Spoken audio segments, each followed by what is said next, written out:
Yo, you made it to episode 40 of Meelypops, and we are in our third part of the National Series. Let's talk about selling, making the money, selling some stuff. National, Rosemont, Chicago, 20.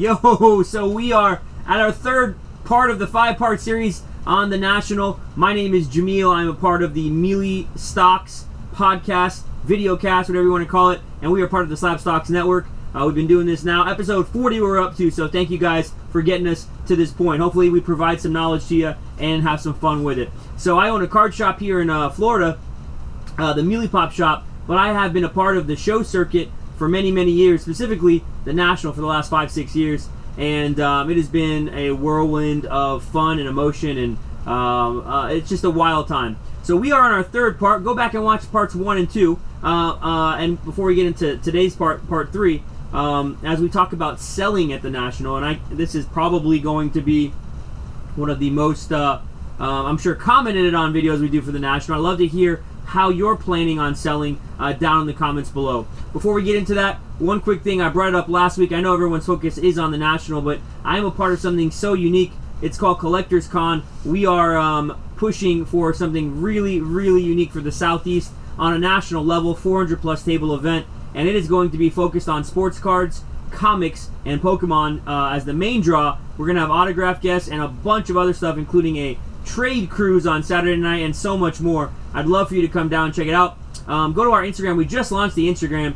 We put up our new flyer, which is right here. Shows you a couple of the new sponsors that we have, including Metropolis Comics, which is the golden of, I would say, the comic world. And we have a bunch of other things happening. So much more to announce in these next coming weeks and months. But we are going to be having this on Labor Day weekend. And for those of you who are going to the National, if you want to know where Meelypops is going to be, this is our little symbol here, 248 and 250. We are right here in the area that is known as the Hot Corner. The Hot Corner. This is the area with many cool card shops. We've been wearing a shirt of one of them right now. Just really good people in this area. I could venture to say, if you just want to spend some time in the back, you could just spend your whole National back there because of the amount of deals, cards, friendships, networking, social media, all of that will be happening back there. Plus, of course, you got your poop emojis and your french fry and burger emojis, so you have the food in the bathroom. So what else do you really need, baby? Come on back to the Hot Corner. We're going to have a lot of fun back there, and I want you to meet all those other great card shops and card folks. Come see us at 248 and 250. I'd love to talk to you as we can, because it's going to be a crazy time. Crazy, crazy time. So episode 40, part 3 of this National Series. Let's talk about selling at the National. So I think, to break it down, let's kind of consider that this is going to be a mass marketplace of retail, which will be the paninis and the wax sellers. You're going to see some retail in terms of some of the dealers. I would venture to say, I don't put the same classification as retail as I do eBay. So you have retail, eBay, wholesale, and then you have just plain old robbing people, if that's the case. But I'm sure many of you will find those in deal boxes and so much and so forth at the National. I can tell you stories about things that people have found at the National that will blow your mind for 10 cents and $1 and $5. So it's just a fun time. Go through the boxes, enjoy the time you have there. But it is a mass marketplace. Well, I think those 4 tiers, right? You're going to have the high-end retail, the auction sites. You're going to have the corporate elements, which is important, very important. Topps and Panini will be there, I believe. I don't think Upper Deck's going to be at the National this year. We are going to have obviously all the dealers set, with the word comp will be used about 1,800 times per minute by every person at the National. Recent comp, last comp, highest comp, last 5 comps. You're going to hear it quite a bit. So you're going to have that kind of tier there where I believe you're going to look at the eBay pricing. And I think you're also going to see, a step below that with wholesale pricing with dealer to dealer. And then lastly, finally, probably just people blowing stuff out, which happens every year at the National, and it is a fun experience. So let me say this about the National and selling before we get going.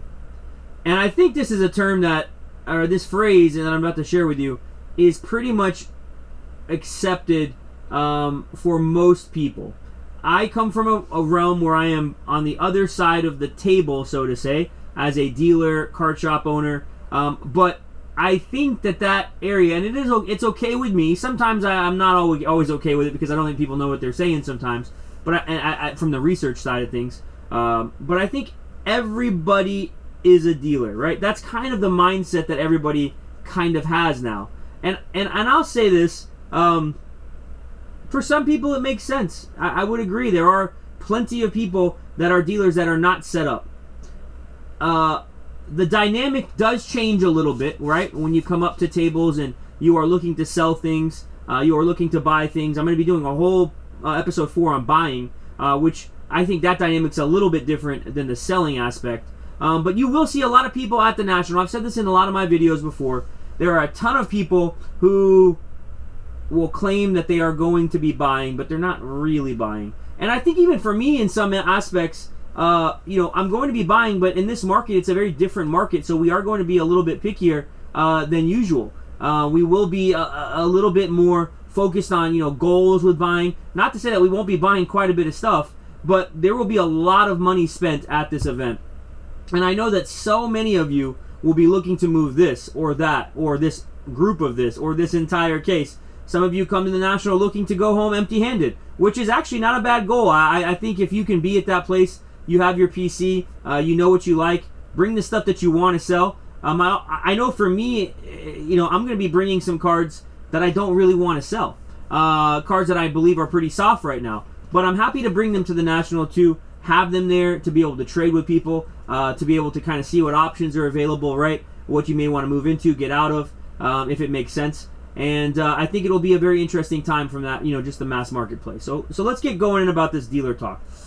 I think you got 3 types of dealers, right? You got people who really are. You got booth people who are, 90% of the time really dealers. There are 10% that are very rude, are obnoxious, will try and make you feel stupid, will talk down to you, and will treat you like crap. I'm sorry, that's just where we're at in this world. There are plenty of people like that still. There are people who have probably done the National for years on years on years, so they have maybe even become a little callous in some ways. And I'm just being raw today because I think it's important to understand this side of selling. There are some people who look down on modern cards and modern dealers. There are some people who look down on vintage and vintage dealers. So you have kind of both sides of that element. I hope that you're doing business with people that are not in those categories. I think that there needs to be a mutual respect across the table in every way, shape, or form.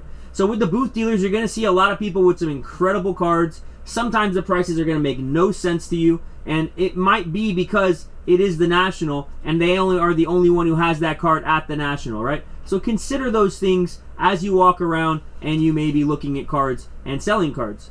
I will say this: there are also people who are dealers who are walking. I mentioned it just prior. So you got kind of booth folks, you got people who are walking that I consider dealers, and then I would say that you have, really wannabes, right? People who are calling themselves dealers, coming to myself or other booths, and I've seen this many times, with damaged cards, fake cards, trim cards, cards that they've just bought on eBay in the last week, so that's the last comp, and then you go there and you say, man, this is the last comp, like what am I supposed to do as a reseller? And then all of a sudden, the last comp now is you want 100% more value for that card because that card's not on the internet, or whatever the reason may be.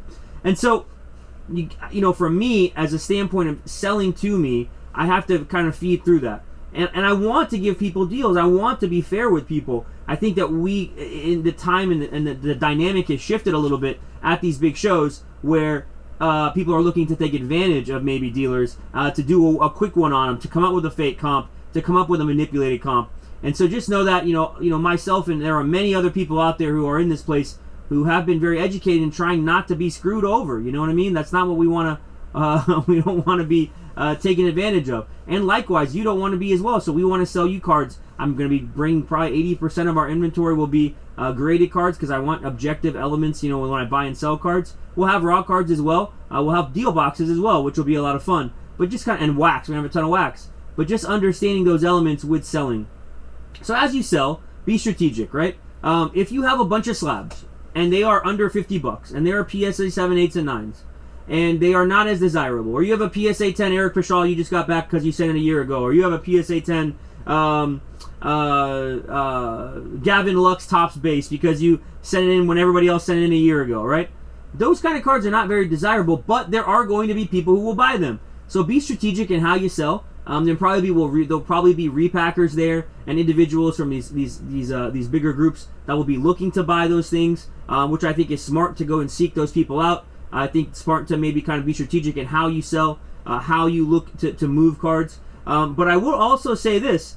Think about when you're selling the cards, because if you come in on Saturday or Friday or Sunday and the show has really gotten going Wednesday and Thursday and let's say midday Friday, and now it's more focused on retail and the general public, you might be at a loss for selling. So I want to encourage you. I want to be you to be mindful of the situation that is at hand. This is the biggest event in the world, folks, for cards. This is going to be the biggest event probably ever for the National, because I could see how it might change in the years to come.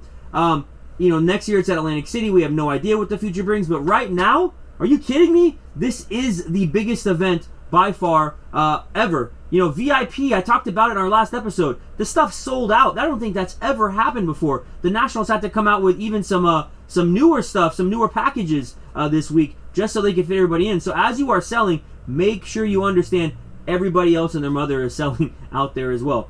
I will say this too. Be mindful and be respectful as you sell. Be respectful of people who are selling to somebody. Be respectful of dealers who are buying from people. Don't try and cross deal on top of their tables. My biggest pet peeve, I'm sure a lot of other card shop dealers and also just dealers in general absolutely hate that. Don't do that. It makes everybody upset. If you're going to deal, just go find a space to deal with on the side. Don't do it on top of somebody else's thing. But be strategic and think about when you're buying, when you're selling your stuff. When you're selling, because that, my friends, is I think the most important part of this. Understanding the dynamic of the week, how the week works, how the week runs. I'll say this. There is a buyer for everything and anything. And I've learned that at the National. You might think that all you're selling is cards, but if you have autographed memorabilia, memorabilia in general, game use items, Pokemon, gaming. I can imagine this year we're going to see more gaming cards than you'll ever see in any other National prior to this. If you have, I would even venture to say things like Funko Pops, comic books. Those things are all going to have a place at this event. I know for me, we're buying a lot of that stuff too. So come see me if you can't find a dealer purchasing that. So these are kinds of things to think about as we progress into this event.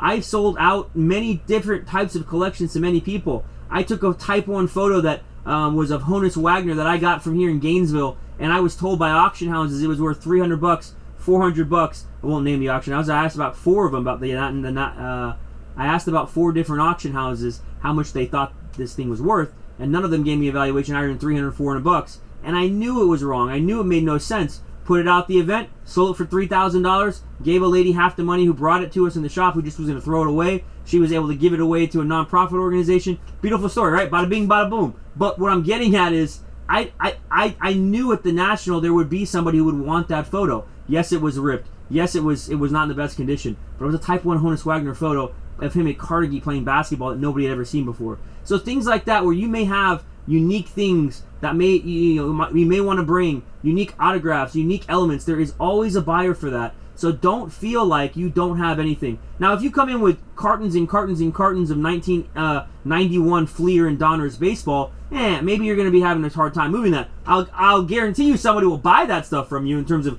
unopened wax or boxes and packs from that era.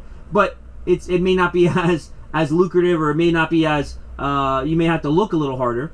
So consider your timing, how you're going to carry this stuff around. Are you going to use a rolly backpack thing? Are you going to use a duffel bag? How are you going to use a cart? Are you just going to hold it? How many boxes are you going to take? You can keep stuff in the hotel room. If you keep the stuff in the hotel room and then you want to go back and get it, think about the time it takes to go get it from the hotel room. All these things are so important. I guarantee you from a standpoint of the National, how chaotic and busy it is, you're going to really want to kind of plan that out. I've sat down with my team. I sat down with my wife yesterday. We went through everything. We spent about 8 hours laying out our floor plan, getting things squared away. We have all the flights and everything booked for all of our team, yada, yada, yada. We have areas that you got to implement, but I would say as someone attending the National, you're not immune to planning and being organized for it. If you just want to go in and submerge yourself, that's fine. That's totally fine. Take it in.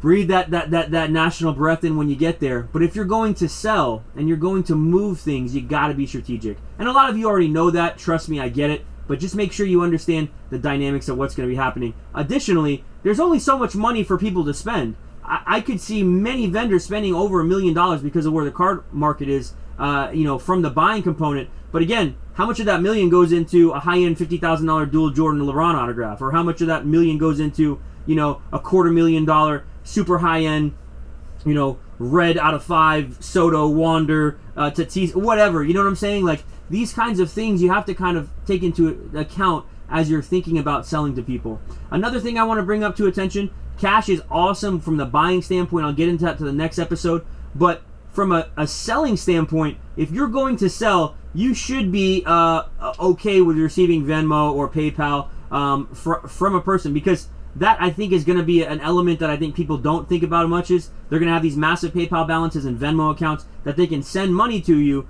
but they may not have the cash, or they may not want to move the cash because, for example, I may have a collection that I may go spend, I'm not going to throw numbers out there, but a lot of money on, right? And I know that I need to spend it, and that guy only wants to accept cash, so all my buying for the next 6 hours might need to be Venmo or whatever, right? So just kind of please understand the elements. I know I'm giving you a lot of information from the selling standpoint, but I guess the key in all this is organize it, be strategic, and make sure you have a plan.